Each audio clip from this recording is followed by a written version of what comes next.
Something can make sense in your head and still make no difference in your life. Logic doesn't guarantee truth. Sense doesn't guarantee success. In fact, some of the most dangerous decisions you will ever make are the ones that sound smart but aren't actually true. Sometimes what works perfectly in theory can fail miserably in reality. I saw a documentary about the Titanic. The engineers believed the ship was unsinkable, and after watching the documentary, I was inclined to agree with them. The structure of the ship was an engineering masterpiece. It had multiple watertight components, a strong metal hull, cutting-edge design. Everything checked out. The logic was rational. But when they made the statement about the ship being unsinkable, they didn't account for the human factor: ego and overconfidence, speed in the iceberg waters, incomplete lifeboat capacity. You see, rationality without reality check is delusion in disguise. You can choose a job purely because it makes sense on paper. High paid, big name, good benefits.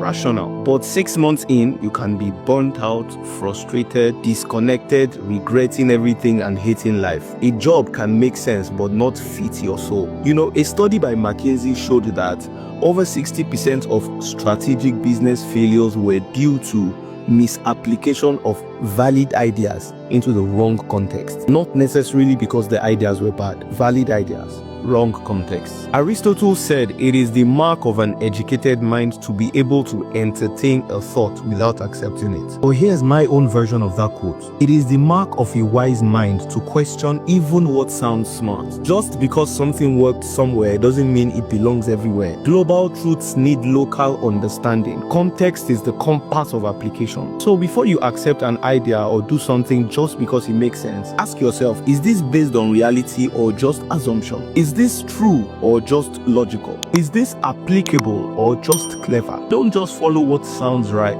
Follow what works right for you.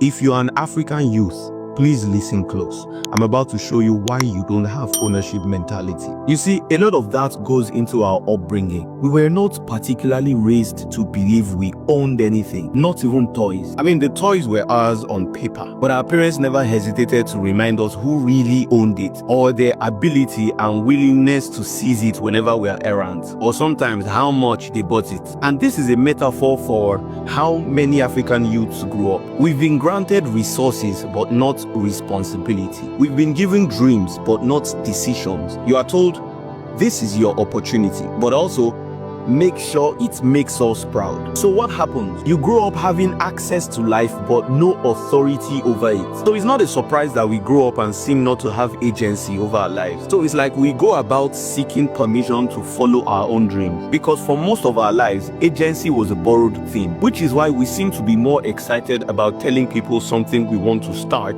than actually starting it. In those instances, what we are really asking is it safe to believe in myself? Is it okay to own my life? And that's why when we find a few people who carry internal permission, we gravitate towards them because we see in them something we have not been taught to see in ourselves. And I don't blame our parents either. They didn't know better. Colonialism was not just about territorial integrity. It was also about mental ownership. It taught generations to defer to authority, wait to be told what to do, see value as something given, not generated. Now, even post-independence, that mentality has leaked into parenting, into religion, into education, into society and governance. So our parents only passed down what they had internalized. Control is love, order is survival. Now, in order to correct this, healing must happen on multiple levels. We must learn to speak to ourselves in ways we were never spoken to. It is okay to make a mistake. You don't need permission to dream. Your decisions are valid. Another antidote is that we must seek mentorship that empowers, not the one that controls. Mentorship shouldn't gatekeep. Mentorship should unlock. The best mentors don't say, follow me. They say, this is how to follow yourself. We must also start rewriting the narrative. From film to podcast to content, we must start to normalize young people questioning the script and a new generation rewriting theirs. We must also build tribes and communities that don't shame you for thinking differently or for failing forward. We must build communities that say, we value your voice, not just your obedience. You see, when you grow up seeking permission to play with your own toys, you enter into adulthood seeking permission to live your own life. So until a generation learns to give itself permission, it will always seek validation from those who look like power. Look, this is a symposium conversation. 2 minutes are not enough, but I hope you get the idea now. please share this video.